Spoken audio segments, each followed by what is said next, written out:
Hey there, welcome back to another review, this time of the next film in the marathon of 80s horror films from the year 1980, The Boogeyman. I really don't know what does this mean, powerful, by the Los Angeles Times. Who was it that wrote this review? Because there's not much of anything that's very powerful about this film. I guess it's powerfully painful and powerfully pitiful. Maybe that's it. Maybe that's what they mean by powerful. I actually didn't watch it on the VHS though. I watched it on this, which is a really shitty cover. I mean, this is really, really awful. Um, what the hell is this? Some guy in a baseball cap and a knife? He's never in the movie. This guy never shows up. Anyway, The Boogeyman is a 1980 film directed by Ulli Lommel, who is a very wonderful director who's directed some amazing masterpieces of cinema.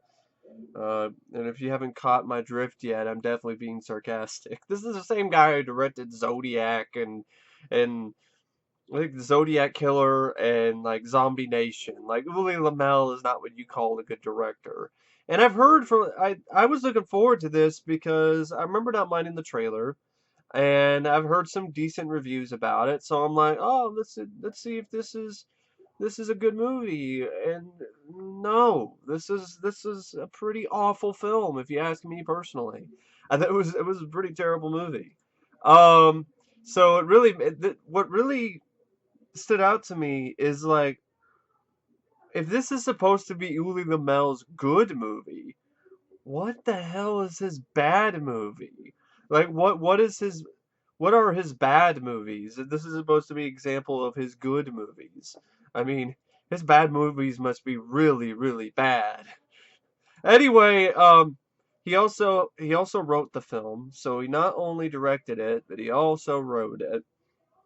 And it stars Suzanna Love as Lacey, Ron James as Jake, John Carradine, who's like the biggest star in the film, and he shot his sequences in like a day, as Dr. Warren. Nicholas Love as Willie, who is Suzanna Love's real life brother, and you have Raymond Boyden who plays Kevin. And there's a few other actors and actresses who are also in the film. You have Bill Rayburn as Uncle Ernest, Felicite Morgan as Aunt Helen, Llewelyn Thomas as Father Riley, Jay Wright as young Willie, Natasha Shiano as young Lacey, Gillian Gordon as Lacey and Willie's mother, and Howard Grant as the lover, which I guess he's not really their father, but either way, whatever. Anyway, the film also features music by Tim Krog, and it's one of the few things about this film I didn't mind was the score by Tim Krog. It had this sort of Goblin meets John Carpenter vibe to it that I liked. Um, but it did have a tendency to repeat itself on more than one occasion, so there really wasn't much to the score. But there were bits of it that I liked. Cinematography by Jochen Breitenstein wasn't much of anything. The editing by Terrell Tannen was okay. It wasn't horrendous or anything, so it was a decently edited film, but that's not saying much. I mean, even just the average film should have good editing. Um, so the film, it was this movie. If I was to sum up the problem with the film, it would be a lack of likable characters, poor pacing, and a serious case of what the fuck. What the fuck itis, what the hell is going on here? It was incoherent storyline, didn't make much sense. And since you didn't have a lot of characters that you cared about, well, that didn't help either. So it's just a mess. But anyway, but it does start off promisingly, and that's what pisses me off about this movie, is that it started off fairly promising. It opens up with Willie and Lacey as kids. They're watching their mother and her boyfriend preparing to have sex. For some reason, their mother decides to take off her stocking and put it over her boyfriend's face, because I guess that's really sexy to her. It really gets her off. putting stockings on guys' heads, which totally reminded me of that scene in Raising Arizona, where Nicolas Cage has got a pantyhose on his head, and he gets a ride from one of the locals, and he's like, "Son, you got a panty on your head." So that's pretty much what I was so distracted by that. I guess it turns her on. Well, her kids are watching from the window, so the mother notices them, and then the boyfriend, either by the orders of her or he just decides to do this crazy shit, he ties Willie to his headboard, uh, ties his hands to the headboard, then ties his feet, and then gags him. And then she ends up sending Lacey to her room. Well, what I mean by a promising opening is that for a horror film, this is definitely a pretty horrifying opening sequence. It's very seedy, it's very disturbing, it's got balls, because you're showing that this kid is being pretty much tied up to his bed. Right off the bat, it's grabbing you, and you're like, holy shit, what the fuck? And then Lacey then grabs a kitchen knife from the kitchen and frees Willie from his bed, from his bindings. And then Willie enters their room and repeatedly stabs the boyfriend with the kitchen knife in front of a large mirror. So the film opens up with a pretty captivating, pretty powerful opening sequence. And then it's all downhill from there, because then it goes into either sheer boredom or sheer ridiculousness and sheer silliness. Now, the opening did also remind me of Halloween, and I think that's definitely the point. Because you're kind of like, why did the kid do this? I know he's being tortured and he was being messed up, he was being fucked around with, but did it really warrant like a bunch of stabby time? But I really, it doesn't really bother me too much because it was a pretty effective opening sequence.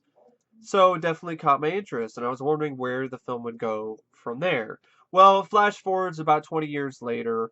Lacey is now an adult, played by Suzanna Love. She's married with a young son, and she lives with her aunt and uncle on a farm. Willie also lives with them, but has not spoken a word since the night he killed his mother's boyfriend. And sometimes Willie takes various knives from the kitchen and hides them in a drawer, because he's got a knife fetish. I guess he just likes collecting knives. It's pretty pointless. That's just pretty much what it is. One night over dinner, Lacey finds a letter in the mail from her mother, who claims to be dying. She claims that, this is like her last moments on Earth, and she wishes to see her kids one last time. Well, the Willie's not having any of that, burns the letter, and that's pretty much the end of that. You never really go back and see the mother. Nothing ever happens with that storyline. It's just mentioned and then it's dropped. Lacey suffers from nightmares and has a particularly frightening dream where she's dragged, tied to a bed, and stabbed by an unseen entity. And this only happens actually once. A lot of the time, she has flashback nightmares to sequences we already saw earlier in the film. And this is another problem the film has. After the opening sequence, you don't really have much of anything that happens other than flashbacks from 20 years ago of the night when young Willie stabbed the the lover. You really don't get anything else. It's just that. It's just flashbacks, and then and not until over 40 minutes into a movie that's like only about 82 minutes long, then you get to something that kind of happens where Willie kind of loses it and strangles some girl, but that's really about it. And he doesn't really kill her either, so it doesn't really go anywhere.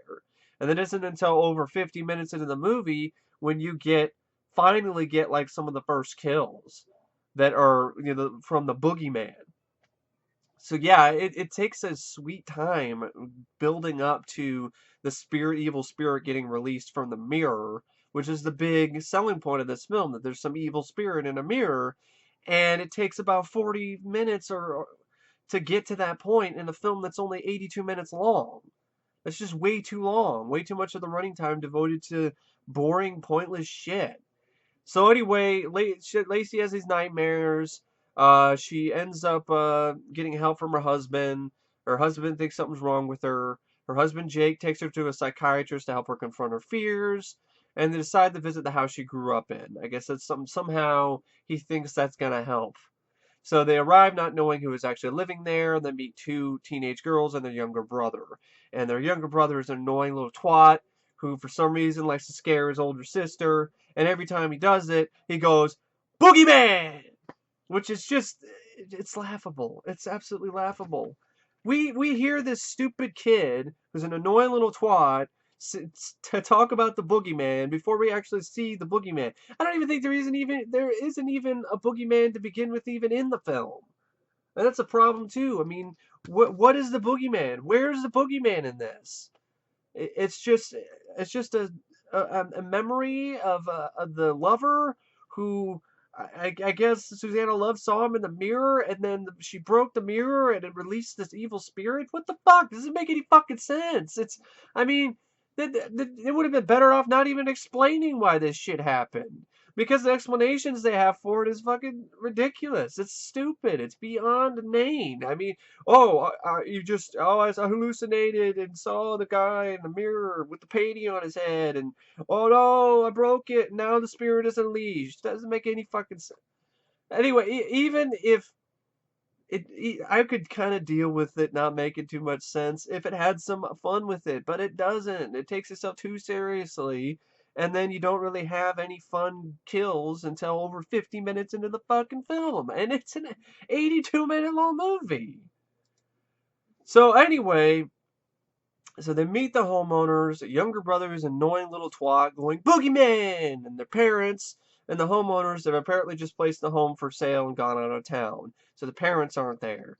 The daughter thinks Lacey and Jake have been sent by the real estate company to view the house and maybe buy it, but of course that's not the case. And Jake and Lacey pretend they want to buy the house so they can look around. So they lie to them so they can look around in the house. At the house, however, Lacey sees a reflection of the deceased boyfriend with the painting on his head in a mirror, and where he died in the same bedroom, and she smashes the mirror. And then her husband takes the broken mirror for some fucking reason in an attempt to repair it. But I mean, to be honest, why? Why did he do that? Yeah, it's broken. You just give them money to buy a new mirror. It's not like, oh my God, we love this mirror. We can't live without it. It's a heirloom from our grandfather or something. No, it's not even their mirror. It's well, why? Who cares? It came with the house. Give him money to fix the mirror. So, but no, he doesn't do that. Instead, takes a bunch of the broken pieces, takes it with him, and tries to fix it at the place. Of course, this just ends up unleashing whatever spirit. And he also forgot to pick up a shard. So there's a lot of convenience when it comes to any of the sort of body count in this movie. Body count doesn't start about 50 minutes into the film, and it's just pure convenience. I mean, it gets even worse later on in terms of convenience. But here, okay, the guy left a shard behind, and the shard glows red, and then it starts offing the people who are in the house, the same house as the guy was murdered in. So the boogeyman, I guess, is just some memory or evil spirit or fucking, I don't know what, that is an unseen force that was unleashed for some reason out of the mirror when it was broken. And, I mean, to be honest, fucking Amityville, A New Generation, or whatever the fuck, the one with an evil mirror, that makes more sense in this movie. That has a plot that makes more sense. But anyway, I can't believe I'm saying, I never thought I'd ever say that Amityville, New Generation, well, that movie makes more sense than The Boogeyman. And I'd probably say, I might even go as far to say it's a better film. But anyway, so the shard glows red. The older sister, she's finally finds her scissors that she thought her little brother hid from her, and she's cutting her hair. The shard basically starts controlling her body, and she stabs herself in the throat with the scissors. Of course, first it starts cutting her clothes off, I guess to show you some nipple action, for the horny audience. And, I don't mind titties, but it just seemed pretty unnecessary, and unnecessary nudity. It's just like, rip the shirt, titty, pop the titty out, and then she gets stabbed in the neck with the scissors. That's a decent effect, but, this film isn't even really that gory either. It's more bloody than anything else. The kills, I mean, the scissor to the throat, okay, alright. But then the next kills are fucking laughable. I mean, the kid shows up, he climbs up to the window, and he sticks his head out the window and goes, Boogeyman! And then the fucking window falls on his head. It was hilarious. It was just like Boogeyman clang, just and that's what kills him. And part of me, I actually laughed out loud at that, and I was actually the one time I wasn't really bored when the movie was being like silly, but it doesn't mean it's a good thing. I mean, come on, the stupid kid, Boogeyman, he fucking dies. Good. He was an annoying little kid, little twat anyway. Um, by the way, I know I don't really condone, child murder. I'm just saying, in the context of this film, his character was annoying, so I could have cared less if he lived or died. So anyway, he dies, and then the younger sister or the older sister, I think it was the older sister. Sorry, I got these sisters. There's two sisters. Forgive me for getting mixed up. She dies in an even more lame way. She just tries to pick up the shard, puts it's she slowly. It's she can't pick it up. It's like cutting her hand, and she slowly puts it in the sink, and it lights on fire for some reason, and then the medicine cabinet door swings open and smacks her in the face, and I guess it kills her because we never see her again. She died by a fatal medicine door cabinet, medicine cabinet door blow to the face. That must have been some really strong wood. Um, so she dies, and then all the people die in the house. The parents are gonna have a lot of they're gonna have a real surprise when they come home from being out of town. So anyway, the vengeful spirit is released from the mirror, kills the teenage girls, kills the brother.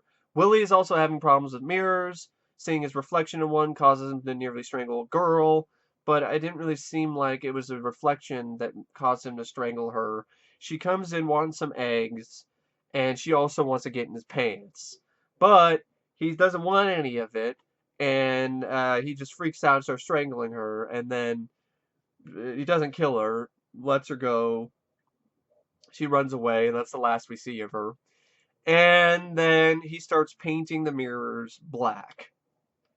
Well, then later, pieces of a broken mirror in a bag at his feet, which is fucking a paper bag, literally just blew right in front of the barn door where he's at, and then just the wind blew it some more, and the pieces just fell out on the ground. Well, they cause the pitchfork to magically levitate and almost impale him and his sister, but uh, the pitchfork misses them both, and he gets saved from it. Then another shard from a broken mirror becomes stuck to Lacey's son's shoe, which is this is the moment where it gets totally and utterly convenient in terms of the script. I mean, this is just padding right here. This is a whole bunch of just padding for the running time, and just an excuse so that the evil boogeyman spirit can kill a few more people and add to the body count, which was pretty sparse at this point. So anyway, she takes her son fishing, but inexplicably somehow the glass shards remain stuck to his shoe. I don't know how it stays stuck to his shoe for so long. But anyway, he ends up they go to the fishing.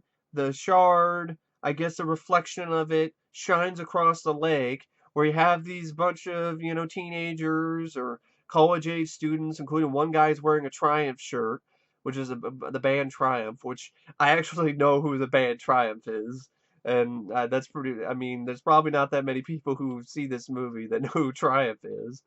So anyway, he's wearing a Triumph shirt, and he's with these with a girlfriend, and then she's with her friend, and which is another girl, and then the other girl brought her boyfriend. And so what happens is it basically becomes a little bit of a body count. It feels like a slasher movie here. Randomly, it goes from supernatural horror film to fucking slasher movie, like in just a blink of an eye. And so the Triumph guy, he wants to get in the girl's pants, takes her over to this abandoned place. Spirit makes some pieces of wood fall over. She gets creeped out. He goes into the car, and because she wants to leave, she's creeped out by everything. And he was kind of a dick earlier and tossed her in the water. So then predictably, what happens, and I saw this kill coming. Like, I literally said this before the kill happened. I was like, okay, he's gonna get a knife stabbed in the back of his neck.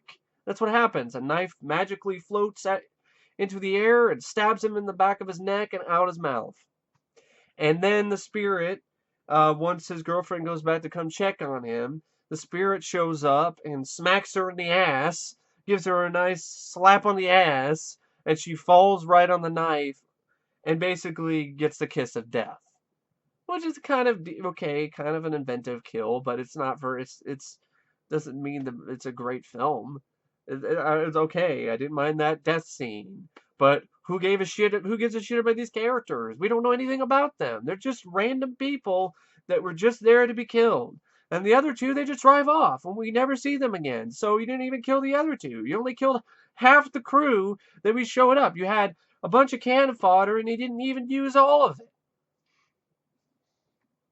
So you have that happen, and I know, excuse me, Wikipedia is trying to tell me that all of them are killed. That's not what happens. Two of them drive off. They don't even get killed. So, and they say it's impaled by a screwdriver. No, it's a knife. It's not a screwdriver. It's clearly a knife. Why would they brought a knife? Because they had a barbecue. There's no reason why they'd use a screwdriver. Maybe I need to edit this Wikipedia synopsis. So anyway, Lacey then tries to get in the house later after the shard ended up killing a couple people. And I guess the spirit is going after her now and starts to tear her shirt. And I like this scene where her uncle, after she's telling them what happened, the mirror, the spirit in the mirror, I did this. And the uncle's like, that's unbelievable. I just love how deadpan he is. It's just like, that's unbelievable. And it is. It's unbelievable. It's like, this movie's unbelievably terrible. So anyway, Lacey's husband then brings a family priest in to investigate the mirror. And oh, by the way, I forgot to mention, there's this in between, this stuff. There's sequences with her and her psychiatrist, played by John Carradine, and he asks her a few questions. He puts her under hypnosis, and she starts speaking like she's possessed. And then I guess he explains it by the spirits of the boogeyman. Your boogeyman possessed you there, and that was his voice. I'm just like, what the fuck? What the fuck? What the fuck is this shit? So anyway, then you get to the climax of the film. Lacey's husband brings in the family priest to investigate the mirror, only to see that when the priest's hand touches the mirror, it turns red. And it's not like it's not like a creepy red or anything. It's like a lighter red, so it looks like, it reminds me of like the Kool-Aid Man. I half expected the Kool-Aid Man to come bursting out of the mirror and go, "Oh yeah!" So you have the Kool-Aid Man mirror.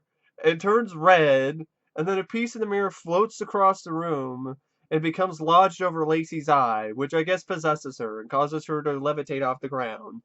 Through the actions of the family of the priest, the shard is removed, where the priest is stabbed by various floating knives, but you don't really see them stab him. It all happens after the fact.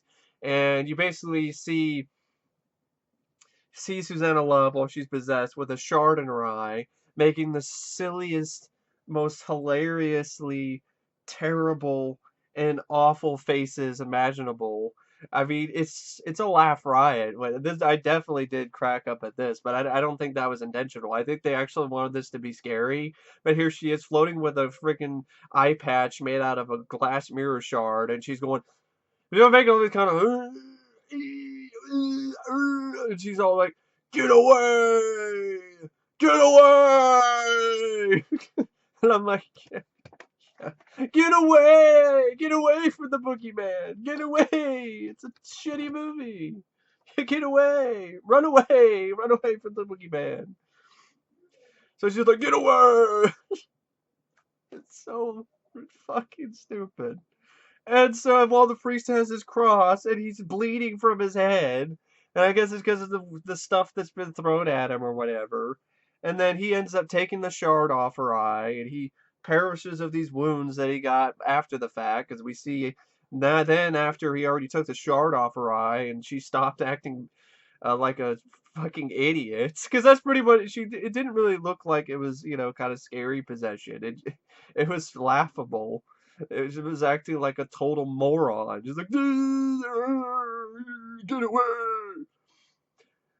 And so takes his shard off. He dies with wounds that I guess he got during the battle, the spiritual battle or whatever that we didn't really see.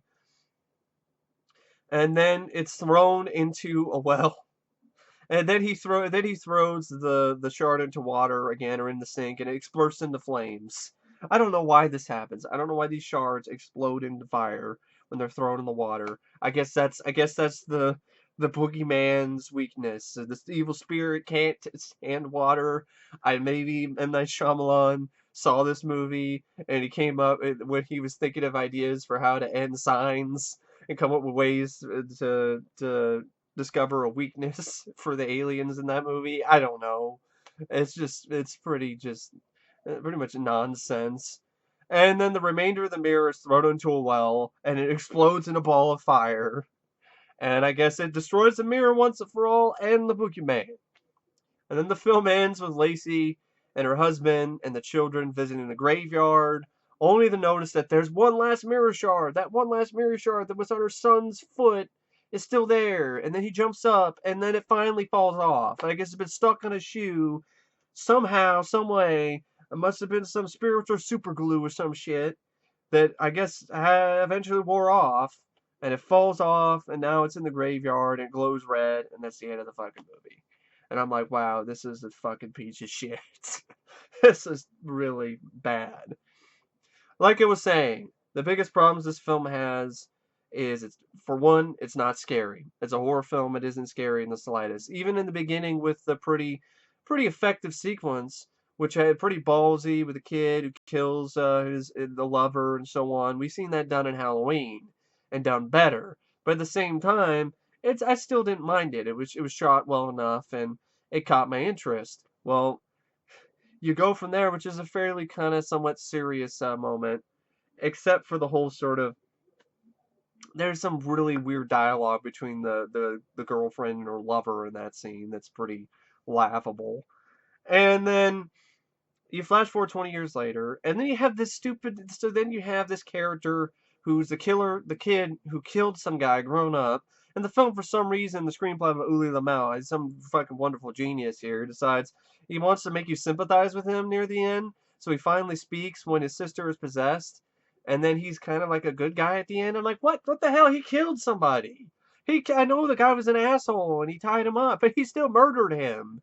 Like, I'm supposed to sympathize with him? He murdered a guy. But anyway, so you have that. After the opening, you see the opening so many times during these flashback scenes, or these hypnosis scenes, or these dream sequences, that it pretty much destroys any credibility or any impact that sequence had to begin with, because it's replayed way too many times. So then even that sequence loses its impact because of how many times it's replayed throughout the same movie. And then you get to the stuff that happens 20 years later. You get boring stuff with character development that's not really much of character development. It's just Suzanna Love is there and she with her, new family and with her brother, and it's just boring. They live on a farm somehow somewhere. They like to go to church. It's just completely it just felt like absolute padding, and it was just not interesting. And then I just was bored most of the time when it comes to this movie. And then once the spirit is finally released, which is over 40 minutes into the fucking movie, it's only 82 minutes. It's not much to write home about either. It's pretty uninspiring as well. It doesn't help either that sounds like every time the boogeyman shows up and the spirit's going to attack somebody, sounds like he's all the way asleep. He sounds like he's snoring. So, I mean, really, it just makes me even more willing to want to fall the fuck asleep while watching this movie because of the whole the soundtrack choice for some reason. What is up with these movies where the killer has to sound like he has asthma or he's asleep? Did Willie Lommel see the Alien Dead? Where he's like, yeah, that's a great way to set up a killer. Bunch of heavy breathing and shit. I know. I think Halloween did some of that too, but it's done better than that. This just looks cheap, and it sounds more like snoring to me. So great, he's mastered the art of sleep killing, just like the aliens did in the Alien Dead. Yeah, we needed more of that. But anyway, so the kills aren't much. The girl gets stabs herself in the throat with scissors. Okay, the kiss of death or whatever. All right, but that's it. Everything else is pretty lame in terms of kills.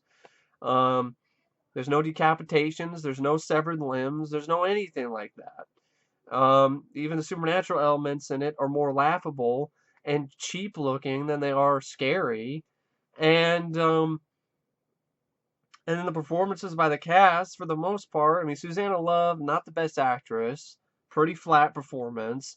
Her brother didn't really say a line. It was a very boring character because he was pretty much mute for the majority of the film. And I didn't give a shit about him because, hey, he fucking killed somebody. Regardless of how fucked up the guy was, he didn't have to kill the guy.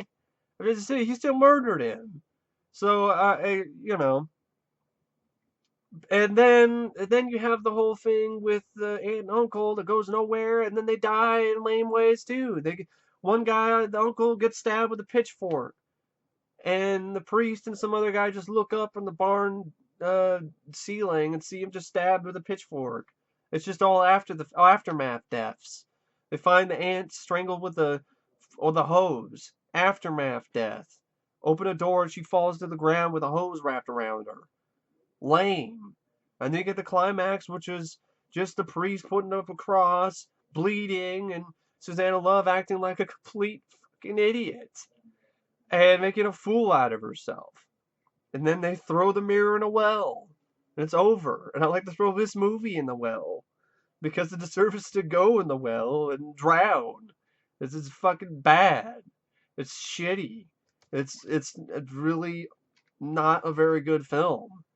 Um, but like I said before, and many other times, it's okay if other people like this movie. I know a lot of people have fun with this, but I wish I could say the same. I wanted to like this, but I found it more boring than scary.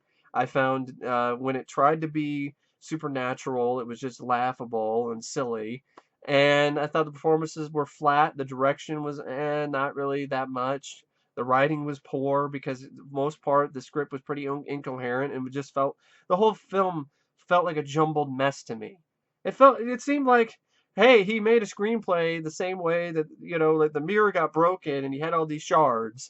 It seems like that's how he wrote the screenplay. He just fucking had a bunch of words, like a bunch of Scrabble pieces, threw them in the air and just mixed them up and then went with it. That it just seemed it was very incoherent. It was very all over the place, either in terms of tone, and in terms of different genres that just showed up and then didn't really mix.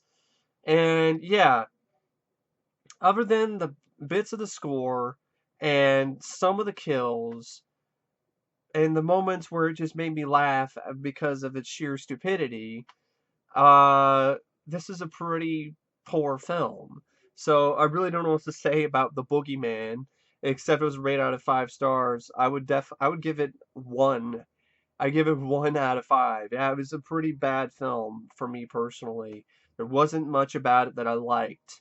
If you ask me, this film was the Booger Man because it's a giant stinking pile of crusty boogers.